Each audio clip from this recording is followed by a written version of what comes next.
In the 1700s, the British Empire was the most powerful force on Earth, controlling vast parts of the world with its mighty navy and army.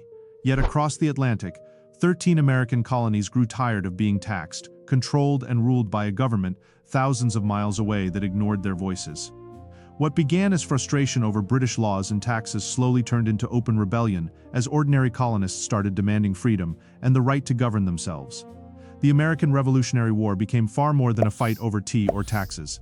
It was a revolution that challenged the power of kings and introduced ideas about liberty, democracy, and independence that would influence the entire world. Against all odds, poorly equipped colonists led by George Washington fought the greatest empire on Earth and changed history forever. Allow me to explain in just a few minutes.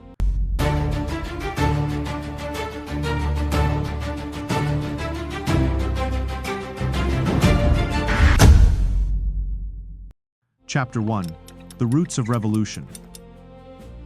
To understand the revolution, we first need to understand the relationship between Britain and its American colonies before the war began. For many years, the colonies and Britain had a relatively peaceful relationship. The colonies produced raw materials like tobacco, timber, rice, and cotton, while Britain manufactured goods and controlled international trade. Britain benefited economically, and the colonies benefited from protection and access to British markets. Many colonists considered themselves proud British subjects. But after the French and Indian War ended in 1763, everything changed. Britain had defeated France in North America, gaining massive territories. However, the war left Britain deeply in debt. British leaders believed the colonies should help pay for the cost of defending the empire. So Parliament began imposing new taxes. The Sugar Act taxed imported sugar and goods. The Stamp Act placed taxes on newspapers, legal papers, licenses, and printed materials. The Townshend Acts taxed imports like glass, tea, paint, and paper. To Britain, these taxes seemed reasonable, but to the colonists, they represented something dangerous. The colonists had no representatives in the British Parliament. They believed taxation without representation was tyranny. This idea became one of the most famous slogans in American history. No taxation without representation. Resistance quickly spread. Merchants organized boycotts. Colonial newspapers attacked British policies. Secret groups like the Sons of Liberty formed to protest British rule. Tensions exploded in 1770 during the Boston Massacre. British soldiers fired into a crowd of colonists, killing several people. Patriot leaders used the event as propaganda, portraying Britain as a brutal oppressor. Then came the Tea Act. Britain gave the East India Company special privileges to sell tea cheaply in the colonies. The colonists saw this as another attempt to force British control. In 1773, protesters disguised as Native Americans boarded British ships in Boston Harbor and dumped hundreds of chests of tea into the water. This became known as the Boston Tea Party. Britain responded harshly. The British government passed the coercive acts, called the Intolerable Acts by colonists. Boston Harbor was closed. Massachusetts lost self-government. British troops increased their presence. Instead of frightening the colonies into obedience, Britain united them. In 1774, colonial leaders gathered at the First Continental Congress. For the first time, the colonies began acting together politically. The revolution had not officially started yet, but trust between Britain and the colonies was collapsing rapidly. Chapter 2. The war begins. By 1775, both sides expected violence. Britain sent more troops into Massachusetts. Colonists formed militias and secretly stored weapons. The atmosphere was tense, suspicious, and explosive. On April 18, 1775, British troops marched toward Concord to seize colonial military supplies, but American patriots had spies and warning systems. Paul Revere and other writers spread the famous warning, "The British are coming." At Lexington, British soldiers encountered colonial militia. No one knows who fired the first shot, but suddenly gunfire erupted. 8 colonists were killed. The British continued toward Concord, but colonial resistance intensified. As British troops retreated to Boston, militias attacked them from behind trees, stone walls, and houses. The British suffered heavy casualties. The Revolutionary War had begun. Soon after, colonial forces surrounded British troops in Boston. Then came the Battle of Bunker Hill. Although Britain technically won the battle, the cost was enormous. British forces suffered over 1,000 casualties. The colonists proved they could stand against professional soldiers. Meanwhile, the Second Continental Congress met in Philadelphia. The colonies needed leadership. They chose George Washington as commander of the Continental Army. Washington was not chosen simply because of military experience. He represented Virginia, helping unite northern and southern colonies. Washington faced enormous challenges. His army lacked uniforms, training, food, weapons, and discipline. Many soldiers were unpaid. Some had no shoes. Others deserted. The Continental Army was fragile from the very beginning. At first, many colonists still hoped for reconciliation with Britain, but in 1776, a small pamphlet changed public opinion dramatically. Thomas Paine's Common Sense attacked monarchy and argued for independence. Paine's writing was simple, emotional, and powerful. He argued that an island should not rule a continent. Millions of colonists suddenly began seeing independence as possible. Then, on July 4, 1776, the Continental Congress adopted the Declaration of Independence. Written primarily by Thomas Jefferson, the document declared that all men are created equal and possess natural rights. It accused King George III of tyranny and formally announced separation from Britain.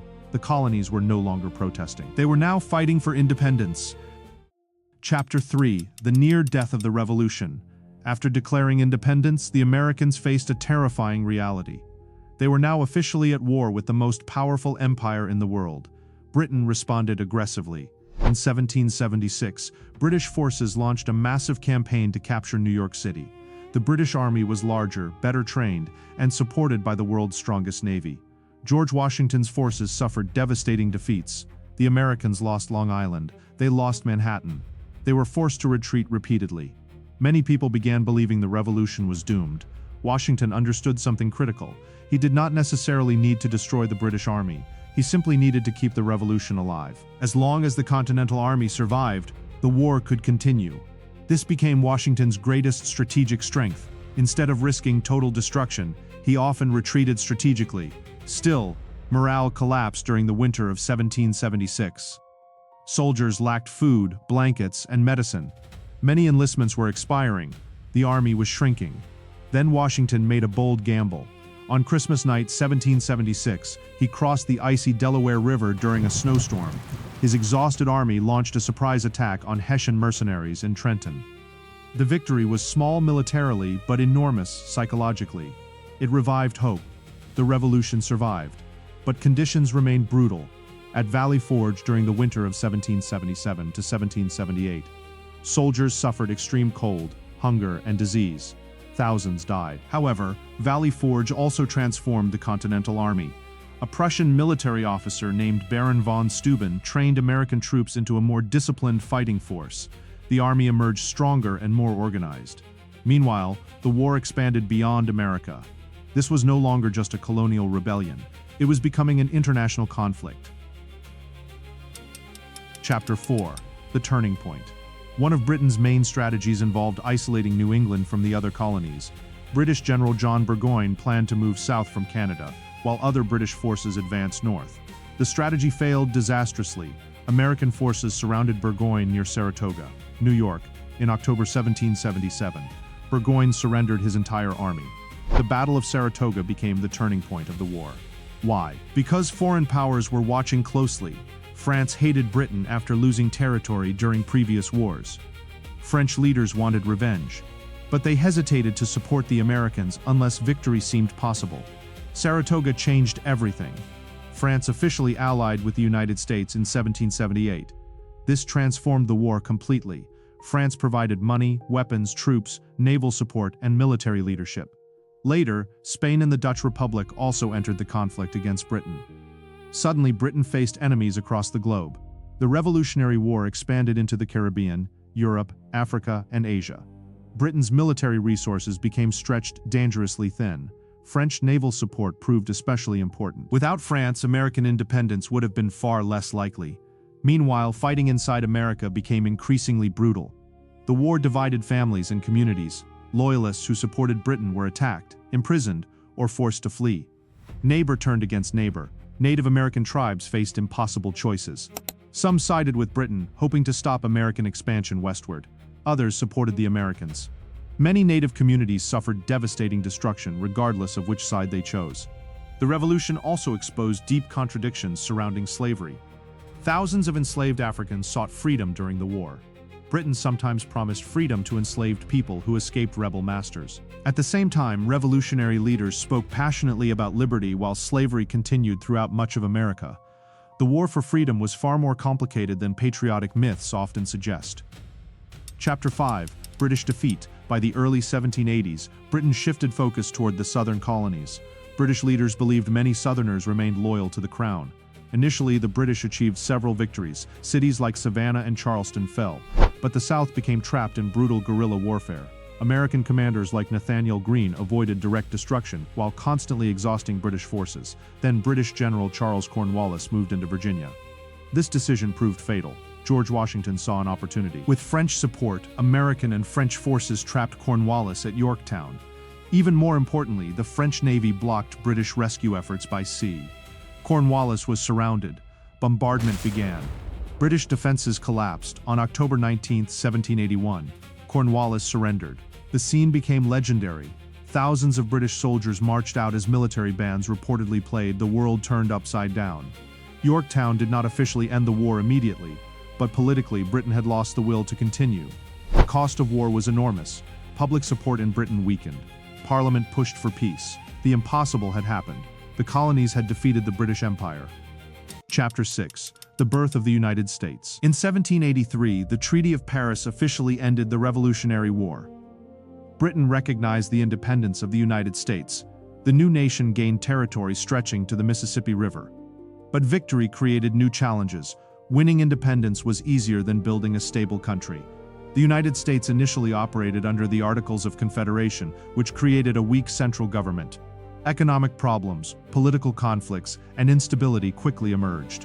Eventually, leaders drafted the United States Constitution in 1787.